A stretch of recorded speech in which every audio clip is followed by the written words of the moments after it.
नमस्कार. तर मंडळी, आम्ही आता आलोय सज्जनगडला आणि सज्जनगडला इथे सगळीकडला श्री समर्थ रामदास स्वामींच्या पदस्पर्शाने पुनीत झालेला आपल्याला हा सगळा परिसर दिसत आहे. खरं तर असं ठरवलेलं की वरती येतानाच आपण हे सगळं चित्रीकरण करावं, पण त्या पायऱ्या चढता चढता इतकं दमायला झालं आणि भूक पण मस्त लागलेली, त्यामुळे ठरवलं आपण इथूनच सुरुवात करावी. तर इथे आहे स्वामी समर्थ महाप्रसाद गृह आणि या साईडला श्री रामदास स्वामी संस्थान सज्जनगड जे आहे की तिथे समर्थ रामदास स्वामींनी त्यांना शिवरायांनी दिलेला पलंग किंवा त्यांच्यासाठी कल्याण जो उरमोडी नदीतनं पाणी घेऊन येत होता, तर ते हंडे आणि सारे साहित्य आहे. फक्त तिथे आपण ते फक्त इथे येऊन दर्शन घेऊन त्याचा दर्शन घ्यायचंय प्रत्यक्ष येऊन. आणि इथे आपल्याला दिसतंय श्री समर्थ सेवा मंडळ सज्जनगड भक्तधाम की इथेच आम्ही आता महाप्रसादाचा लाभ घेतला आणि महाप्रसाद घेतल्यावर जी एक तृप्ती असते त्या तृप्तीचा आम्ही अनुभव घेतला. आणि आता सगळा परिसर पाहून स्वामी समर्थांचं दर्शन घेऊन शिवरायांना वंदन करून आम्ही आता पायऱ्या उतरायला सुरुवात करत आहोत. खरं तर पायऱ्या चढतानाच हे सारं दाखवायचं होतं, पण त्यावेळी सांगितलं ना, एक तर दमायला झालेला पाऊस होता आणि आम्ही पण सकाळी निघालेलो, त्यामुळे आता जाता जाता आपण खूप छान असा हा सज्जनगडचा परिसर बघूया. तर मला सांगायला आवडेल की इथे मला आता माझा एक नवीन मैत्रीण मिळाली आहे, रवीना पवार, रवीना भोसले. म्हणजे अशी आमची आत्ताच ओळख झाली आणि तिच्याकडनं आम्हाला किती छान छान छान छान अशा माहिती कळत गेल्या. कधीतरी इकडे सातारला विजिट करा, सज्जनगड आहे बघण्यासारखं, अनुभव भरपूर येतील, छानही वाटेल. आणि खर तर इथे प्रत्येक ठिकाणी आम्ही जातो त्यावेळी गाईड घेतोच, त्याशिवाय आपल्याला परिपूर्ण माहिती मिळत नाही. आणि आज या तुम्ही नक्की विजिट करा. आणि आज हिच्या रूमाने आम्हाला एक गाईड मिळालाय. आणि आता आपल्याला तो समोरचा दिसतोय तो अजिंक्यतारा, मोठ्याने कुठे आहे? तिथे समोर, इकडे समोर दिसतोय तो अजिंक्यतारा. अजिंक्यतारा आणि सज्जनगड, सज्जनगडावरती रामदास स्वामी बसायचे, अजिंक्यताऱ्यावरती शिवाजी महाराज असायचे. तर ते दोघ जण तिथनं संभाषण करायचे एवढ्या लांबून दुरून. म्हणजे आता आपल्याला जो समोर करतो तसे ते बोलायचे स्पष्ट, म्हणजे एवढा आवाज त्यांचा ताकदीचा होता. तिकडनं इकडे आवाज आणि ह्यांना इकडनं तिकडे आवाज जायचा. हे पण आपण पहिल्यांदाच ऐकतोय असं की आता आपण मोबाईलचा वापर करतोय, पण त्यावेळी अर्थात त्यावेळी सर्वत्र नीरव शांतता होती आणि त्यांच्या आवाजातही फार दमदारपणा होता.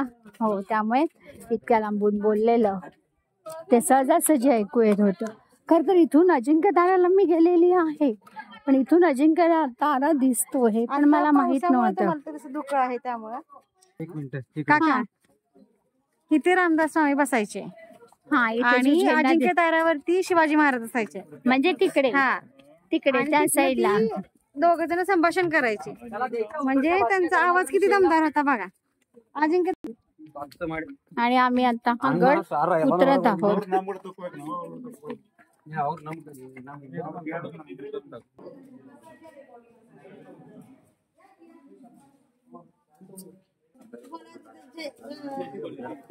नाही बोला, काय म्हणताय? जय श्रीराम. बाहेर मी, माझं गाव मेढा आहे. मी इथं 11 वर्ष झाले मी इथे सेवा करतात. खालून पासून एक गड जातात. मी खडा करत नाही, वरपासून खालीपर्यंत मी सेवा करत आहे. 11 वर्ष फक्त झोपाय घरी असते. 7 ते 12 रोज. पण किती वाजता जाता तुम्ही वरती? वरती मी 11 वाजता येते, वर जाते, तिथे दर्शन घेते आणि आता तिथे येऊन सुरुवात करते. पण झाडू सेवा करायची हे काय ह्या झाडूने वाटला आता एवढाही मोठा होता तेही करून करून आता देणार आहे ते दुसरा. हा घ्या घ्या घ्या. बरं वाटलं नवा हिने मला सांगितलं. नवीन आणलेला पाहिजे घरी राहतात. मला गाडी वाढवून सोडलं पोरानं दुसऱ्याच्या आणि तो घरी बांधलेला रात्रीच्या राहिला. आता घेऊन येते उद्याच्या. कंटिन्यू मी त्यांना भेटते. मी 15 दिवसात जेव्हा मी इकडे येईन ना मी त्यांना भेटल्याशिवाय जात नाही. जय श्रीराम. त्या कंटिन्यू असतात. माझ्यावर चला जय श्रीराम. जय श्रीराम. तर आता आपण ह्या आजीना बघितलं. त्यांचं नाव आहे शारदा सर्जेराव मोरे. आणि ह्या आजींपासून आपण खरंच आदर्श घेऊ शकतो, प्रेरणा घेऊ शकतो. तर मला वाटतं आपण फक्त घेऊ शकतो, कारण त्यासाठी लागणारे कष्ट करण्याची काही आपल्यात ताकद नसते. तर आता आपण पाहतोय हा समर्थ महाद्वार. ती गुहा आहे ना, गुहा गुहेरी इकडनं खाली गेली की आणि तिथनं जो मार्ग निघतो ना तो डायरेक्टली अजिंक्य ताऱ्याला जातो. काय सांगते हो? पुराणं काय आता तुम्हाला काही नाही पाणी आता पण तो अजून हे आहे का? कोण जात नाही. हा त्या मार्गाने कोण जात नाही. म्हणजे त्यावेळेची सर्व व्यवस्था कशी होती की आता ती मुलगी आपल्याला सांगते की इथून जो भुयारी मार्ग आहे तो डायरेक्ट अजिंक्य ताराला जातोय. खरं तर त्यावेळी असेच सगळे बुद्धी वापरली गेली म्हणून तर शिवाजी महाराजांचं हे राज्य निर्माण झालं. आणि आज आपण त्याचा अभ्यास करत आहोत, आनंद घेत आहोत. तसे फार कठीण आहे बरं चढायला, पण आपल्या इच्छाशक्तीच्या जोरावर आपण आरामात चढून येतोय. इकडे बघा हा इकडचा. आता ही पोरा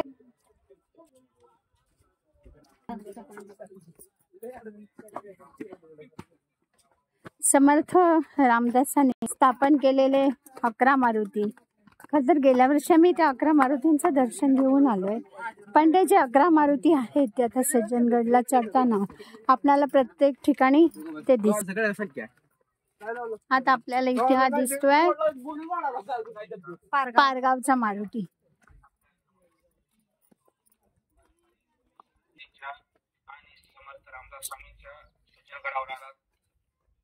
आपल्या धर्मस्थानांचा, देवस्थानांचा, गडकिल्ल्यांचा अभिमान बाळगा.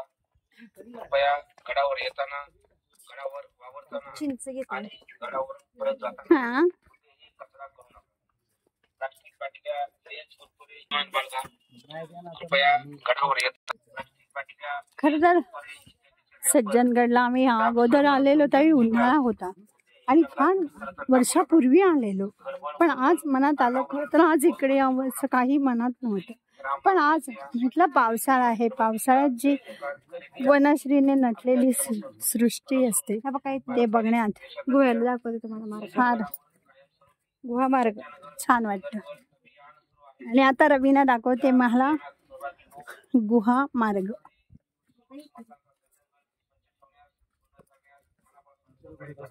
हा